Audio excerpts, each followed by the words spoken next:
본인 부담금은 대략 월 몇천 원에서 1만 원대 중반 수준까지는 이론적으로 낮아질 여지도 있어요. 지금 탈모약은 하루에 한 번씩 먹어야 하죠. 3개월에 한 번만 맞으면 되는 그런 식약 후보를 이용해서 주사제를 개발하고 있어요. 먹는 탈모약을 대체할 수 있는 치료제 정도가 되지 않을까 저는 생각합니다.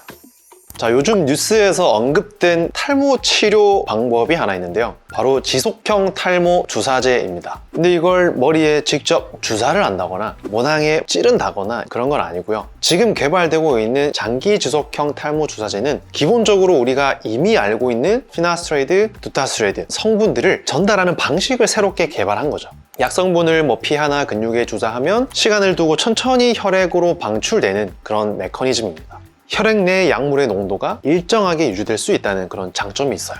그래서 먹는 약이랑 뭐가 다르냐면요. 지금 탈모약은 하루에 한 번씩 먹어야 하죠. 먹으면 약성분의 혈중 농도가 갑자기 팍 올라갔다가 시간이 지나면 다시 떨어지고 이걸 매일 반복하는 구조 형태가 되죠. 그래서 혈중 약물 농도를 그래프로 그려보면 파동 그래프처럼 오르락 내리락 하게 되는데 어떤 게 문제냐면 혈중 농도가 피크를 치는 부분이 있기 때문에 이때 부작용 빈도가 높아지게 돼요.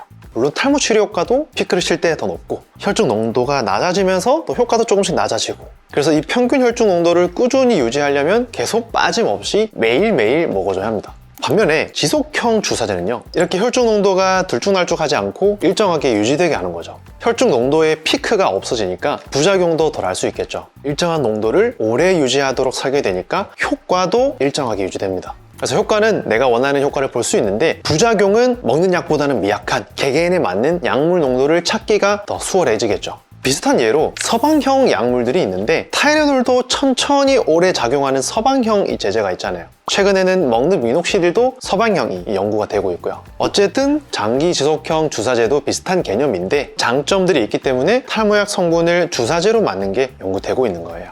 물론 이런 개념의 치료가 탈모 치료에서 처음 나온 건 아니에요. 이미 정신과약, 호르몬 치료, 비만 치료 쪽에서는 요즘 핫한 위고비 마운자로 같은 장기 지속형 주사제가 실제로 쓰이고 있고요. 정신과 환자분들은 스스로 약물 복용이 어려운 경우가 많으니까 아무래도 이런 장기 지속형 주사제로 의료진들이 환자분들을 관리하는데 더 큰 장점이 있는 거죠. 주사 한번 맞으면 몇 개월은 효과가 일정하게 유지되니까 이제 탈모 치료에도 이걸 적용해 보려는 단계다라고 보시면 돼요. 최근 발표된 연구에서는요 피나스트레이드를 생분해성 고분자에 담아서 작은 미립구, 그러니까 마이크로스피어 형태로 만들었어요.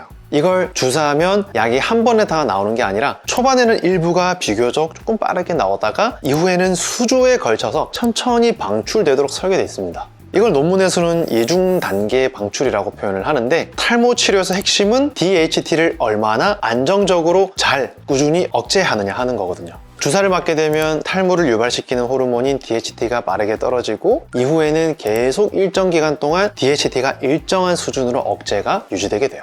자, 그러면 실제로 이게 연구는 되고 있지만 어느 정도 가능성이 있는지를 봐야 하는데 결론부터 말씀드리면 국내 제약사들이 실제로 임상 단계까지 활발하게 진행 중입니다. 대표적인 사례가 두 가지 있는데 종근당이랑 대웅제약에서 진행하고 있는 임상시험이에요. 종근당은 이 두타스트레이드 지속형 주사제를 만들고 있는데 3개월에 한 번만 맞으면 되는 그런 식약 후보를 이용해서 주사제를 개발하고 있어요. 3개월에 한 번만 맞으면 기존 두타스트레이드 경구약이랑 같은 효과를 볼 수 있도록 목표를 하는 거고요. 이 약은 이미 식약처로부터 임상 3상 승인을 받았고 2024년 말부터 임상을 진행한 것으로 알려져 있습니다. 이제 약속의 1년이 지났으니까 조만간 어떤 소식이 들려오지 않을까 싶네요. 어쨌든 이 임상 3상이라는 거는 수백 명, 수천 명을 대상으로 하는 대규모 연구이기 때문에 사람한테 효과가 있고 실제로 안전한지 연구로 입증하는 단계예요. 그래서 이번 3상만 좋은 결과로 잘 끝나면 제품화해서 시판되는 겁니다. 자, 그 다음은 대웅제약과 인벤티지랩 그리고 위더스 제약이 같이 개발 중인 피나스트레이드 지속형 주사제예요. 이쪽은 두타스트레이드가 아니라 피나스트레이드를 주사제로 개발하는 건데 한 달에 한 번 주사하는 거, 3개월에 한 번 주사하는 제제, 이 두 가지 후보 물질을 개발 중이에요. 실제로 해외에서 사람 대상 임상 1상이 이미 완료됐고요. 이 결과를 바탕으로 다음 임상 단계를 준비 중인 상황이다. 그래서 사람한테 한 번 주사했을 때 약물 농도가 어떻게 유지되는지, 안전성에 문제 없는지 임상 1상에 대한 데이터가 이미 논문으로 공개된 상태인데 중대한 이상 반응은 보고되지 않았고 대부분의 이상 반응은 경미한 수준이거나 일시적인 국소 반응 정도였고 전신적인 부작용 패턴도 기존 경구약 피나스트레이드와 크게 다르지 않았다.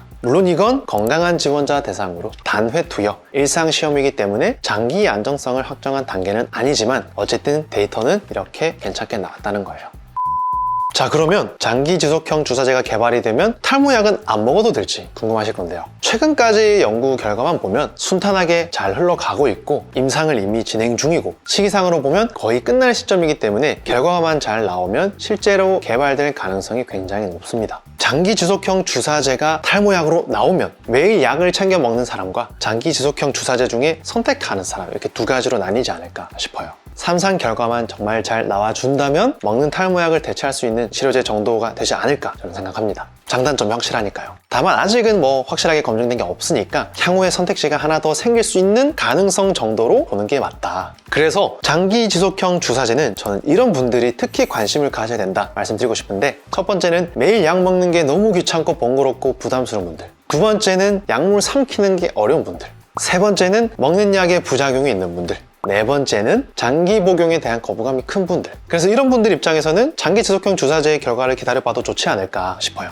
나한테 부작용이 적지만 효과는 어느 정도 볼 수 있는 그런 농도를 찾아가기가 기존의 경구약보다는 더 쉬우니까요. 자, 그리고 만약에 지속형 주사제가 시중에 시판이 돼서 나오더라도 우리가 고민해야 될 현실적인 부분들도 아직 남아있어요. 가격은 어떻게 될지, 너무 비쌀 수도 있잖아요. 또 장기적인 안정성 충분한지, 실제로 우리가 1년밖에 연구를 안 하고 나올 테니까, 그리고 실제로 체감되는 부작용의 차이는 어떨지, 이런 것들이 임상 결과와 허가 과정이 끝나 봐야 정확하게 알 수 있다. 그래서 2, 3년 전에 아주 핫했던 탈모 신약이 있죠. 핀주베, 바르는 프로페시아도 삼상시험 결과 데이터 자체는 좋았어요. 진짜 뭐 우리가 걱정하는 뭐 성기능 저하 부작용이나 피로감이나 이런 부작용이 없었거든요. 심지어는 이게 대조금보다도 괜찮았으니까. 시판되고 실제로 써보니까 핀주베가 바르기도 너무 어렵고 체감되는 효과도 확실하게 먹는 약에 비해서 미비한 경우가 많았고, 그래서 지금 단계에서는 기대는 하되 지나친 기대나 판단은 보류하자, 이 정도가 가장 현실적이라고 봅니다. 그럼에도 저는 맞아볼 의향이 있습니다. 나중에 하게 되면 제가 컨텐츠를 한번 담아볼게요.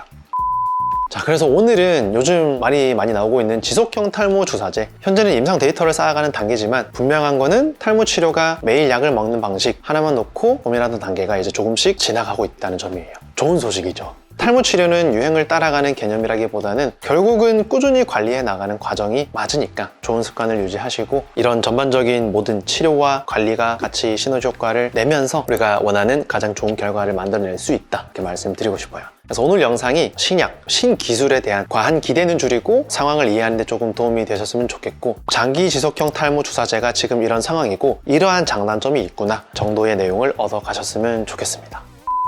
요즘에 또 뉴스에 많이 나오는 탈모의 보험화, 그리고 탈모 바우처 기사가 있는데, 대통령이 직접 탈모는 생존의 문제다, 탈모도 질병으로 봐야 하는 거 아니냐 말씀을 하셔서 요즘 탈모를 계속 보험 적용한다 안 한다 이런 논의들이 많이 되고 있는 것 같아요. 탈모로 인한 사회적, 정신적인 부담이 커졌다는 걸 좀 의미하는 것 같고, 특히 젊은 세대의 삶의 질 문제로 많이 이어지고 있다는 거. 왜냐면 나이가 어린 층에서도 탈모가 많이 발생하고 실제로 이게 삶에 영향을 많이 미치니까. 그래서 정책적으로 한번 재검토해 볼 필요가 있지 않겠느냐 하는 의미로 보여요. 그럼에도 불구하고 호르몬에 의한 안드로겐성 탈모는 대부분 다 노화의 과정으로 보고 있고, 탈모 치료를 미용으로 보는 경향이 많기 때문에 지금까지 보험이 적용되지 않았죠. 그래서 요즘 나온 이 뉴스 기사가 또 있잖아요. 탈모 치료를 건강보험으로 묶는 방식보다는 청년 탈모 바우처 형태로 지원하는 방안을 검토하고 있다. 정확한지는 잘 모르겠지만 그걸 이미 논의하고 있는 지자체도 있더라고요. 그래서 이게 어떤 개념이냐면, 병원에 거의 안 가는 20대, 30대 건강보험 가입자들한테 의료기관이나 약국에서 쓸 수 있는 바우처를 주고요. 그 사용처를 탈모 치료 같은 비급여 항목까지 넓혀보자는 거예요. 건강보험이라는 게 보통 조금씩 건강이 안 좋아지기 시작하는 고연령층에서 건강보험을 많이 활용을 하게 되니까요.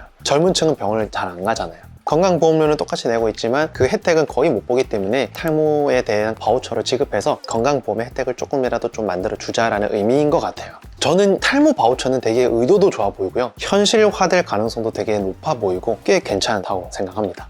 실제로 옛날에도 이게 대선 준비를 할 때 대통령이 공약으로 내세웠던 적이 있는데, 보험화되는 걸 찬성하는 분들, 기대하는 분들 중에는 탈모 치료가 비싸다고 느끼는 분들이 많을 거예요. 근데 이거는 치료 자체가 비싸다기보다는 돈이 새는 지점이 많아서 그래요. 의학적으로 효과가 확실하게 입증된 핵심 치료만 놓고 보면 피나스트리드나 두타스트리드, 피약 기준으로는 약간만 한 달에 대략 1만 원대에서 2만 원대 선에서 관리 가능한 경우가 많거든요. 물론 사회초년생들은 이마저도 부담스러울 수 있긴 한데 사람마다 체감은 다르겠지만 이 정도면 합리적이고 지속 관리하기에도 크게 부담은 없다는 게 중론입니다. 그리고 또 다른 공인 탈모 치료제 미녹시딜을 같이 써야 되는 경우에는 월 2만 원대에서 3만 원대 정도 추가가 되거든요. 요즘은 이 미녹시딜마저도 저렴한 카피약들이 많이 나와서 한 달에 10,000원 정도면 되더라고요. 그래서 핵심 치료만 기준으로 하면 두 가지 다 하더라도 한 달 3, 4만 원이면 꾸준히 관리가 가능하다. 물론 처방이나 약국에 따라 조금씩 차이는 있겠지만 탈모 치료는 무조건 매달 수십만 원씩 든다. 이런 인식과는 꽤 거리가 있습니다. 비용이 문제인 분들은 기본적이고 필수적인 치료만 해도 반 이상은 해결되는 거니까 기본에 충실하면서 비용을 세이브 하시는 게 좋아요. 그리고 만약에 탈모 바우처까지 현실화된다면 그 부담은 조금 줄어들겠죠. 만약에 향후에 먹는 탈모약이나 일부 치료가 건강보험 적용 대상으로 된다면 본인 부담금은 대략 월 몇천 원에서 1만 원대 중반 수준까지는 이론적으로 낮아질 여지도 있어요. 그래서 제 포인트는 탈모 치료도 돈이 새는 부분을 잘 알고 줄이자. 정확한 진단과 치료 방향을 정하는 게 제일 우선이고 지금 하고 있는 치료도 더 저렴한 방법은 없는지 내가 아는 좋은 정보가 곧 전략으로 가는 길이다. 이 영상 도움이 많이 되실 거예요. 오늘도 영상 봐주셔서 감사드리고요. 저는 다음 영상에서 또 좋은 영상으로 인사드릴게요. 감사합니다.